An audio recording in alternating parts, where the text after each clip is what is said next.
परवरिश ड्रामे की आज की किस्त काफ़ी इमोशनल रही। जैसा कि आपने देखा कि सुलेमान साहब किस तरह पूरे घर वालों के सामने खड़े हो गए अपने बेटे के लिए, और घर के सारे अफराद दो हिस्सों में बँट चुके हैं। कोई सुलेमान के साथ है और कोई जहांगीर के साथ। जैसा कि जहांगीर की माँ, जिन्हें हमेशा अपना बड़ा बेटा ही सही लगता है, वो सुलेमान से नाराज़ हो चुकी हैं। तुम्हें क्या ज़रूरत थी जहांगीर से बदतमीज़ी करने की। खैर, सुलेमान साहब अपने मौक़िफ़ पर डटे हुए हैं कि मेरा बेटा वही करेगा जो इसका ख्वाब है।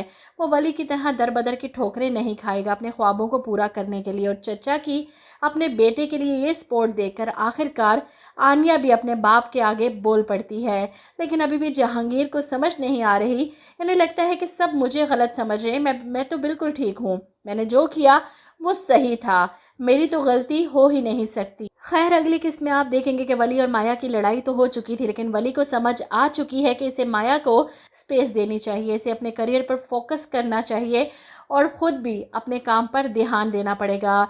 इसलिए ये दोनों जो रोज़ रोज़ का मिलना है इसे अवॉइड कर रहे हैं। और वहीं माया की फूफो जो फिर से आ टपकती है अपने भाई के घर। इनको कोई और काम नहीं, बस भाई की बेटी को ठिकाने लगाना है। पता नहीं कौन सी दुश्मनी है माया के साथ।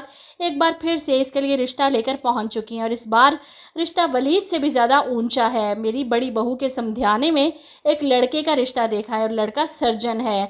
डॉक्टर बहू ढूंढ रहे हैं। वो शहीर साहब के सामने बैठकर ना सिर्फ इनकी बेटी की बुराई करती हैं, बल्कि माया तो बदनाम हो चुकी है, इसे अब कौन रिश्ता देगा। मैं इस रिश्ते के लिए एक कोशिश करूँगी, क्या पता वो मान जाए। तुम कहो तो मैं बात करूँ, किस्मत आजमाने में क्या जाता है। अब शहीर साहब की यहाँ पर फिर से राल टपक जाएगी। वो वलीद जैसे निकम्मे रिश्ते के लिए मान गए तो अपनी बहन को इस रिश्ते के लिए इनकार कैसे कर सकते हैं। हो सकता है माया पर फिर से प्रेशर डालें और अपनी बीवी से कहें कि माया से पूछो, अगर तो वली के घर वाले बाकायदा इसका रिश्ता लेकर आते हैं तो ठीक है, वरना मुझे आपा के लाए हुए रिश्ते में कोई ख़राबी नज़र नहीं आ रही। अब यह सुनकर माया की माँ इससे बात करती है कि तुम्हारे अब्बा को ये रिश्ता बहुत अच्छा लग रहा है, वली से ज़्यादा अच्छा। तुम वली से बात करो, इसे कहो कि अपने घर वालों को भेजे रिश्ते के लिए, वरना तुम्हारे अब्बा को मैं अब नहीं रोक सकूंगी। माया परेशान हो जाती है, वली से मिलती है, इसे बताती है कि मेरे लिए रिश्ता लाई हैं फूफो, और इस बार लड़का सर्जन है और मुझे नहीं लगता कि अब्बा इन्हें इनकार कर पाएंगे। अगर तुम्हारे घर से रिश्ता ना आया तो बहुत मुश्किल हो जाएगी हम दोनों के लिए। ये सुनकर वली परेशान होकर कहता है, मैं हम दोनों के बीच में अब किसी तीसरे को नहीं आने दूंगा। मैं बर्दाश्त नहीं करूंगा, समझ लें आप इस बात को। मैं खुद आंटी से बात करूंगा आकर। वो माया की अम्मी से बात करने घर आता है तो यहाँ पर माया की माँ साफ लफ्ज़ों में वली से कहती हैं कि अगर अपने पूरे ख़ानदान को रजामंद कर सकते हो, ख़ास तौर पर अपने वालिद को, लेकिन अगर नहीं तो फिर इस बात को यहीं ख़त्म कर दें।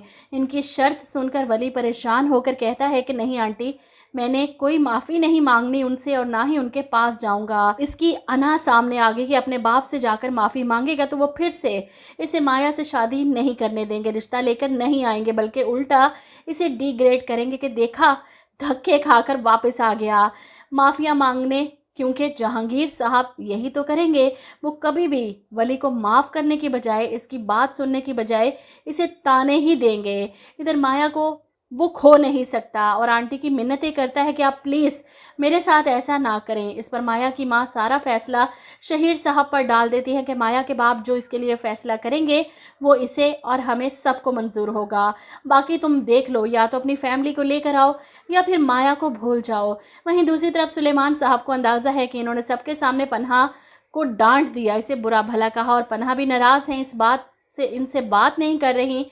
वो इसे सॉरी करती हैं तो पन्हा को गुस्सा आ जाता है। सॉरी करने से क्या सब कुछ बदल जाएगा। वैसे तो सुलेमान साहब जैसे शोहर बहुत ही कम होते हैं, इतने कोऑपरेटिव, इतने बीवी का ख्याल रखने वाले, इतना इसे समझने वाले, इसका साथ देने वाले, लेकिन इस वक्त मामला इनकी औलाद का था और अपने बेटे के लिए वो पन्हा से भी बदतमीज़ी कर गए। लेकिन अब माफ़ी मांग रहे हैं और पन्हा गुस्से से चिल्लाती हैं कि इतनी ही फ़िक्र थी मेरी तो उस दिन सबके सामने मेरी थोड़ी इज्जत कर लेते।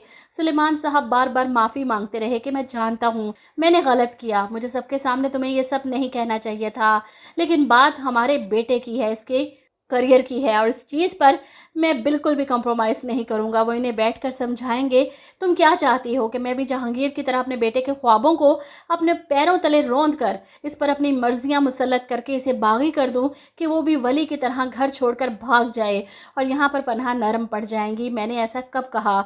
मैं नहीं चाहती कि हमारा बेटा भी वली की तरह घर छोड़कर जाए। इस पर सुलेमान साहब प्यार से समझाएँगे, तो अपने बेटे को वो करने दो जो वो चाहता है, तो फिर देखना हमारा बेटा भी वो सब करेगा जो हम चाहते हैं। ज़बरदस्ती से गुस्सा करके, नाराज़गी दिखाकर इस दौर के बच्चों को अब काबू नहीं किया जा सकता।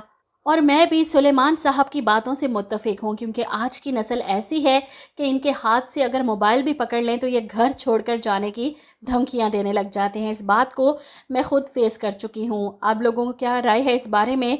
कमेंट करके ज़रूर बताइएगा।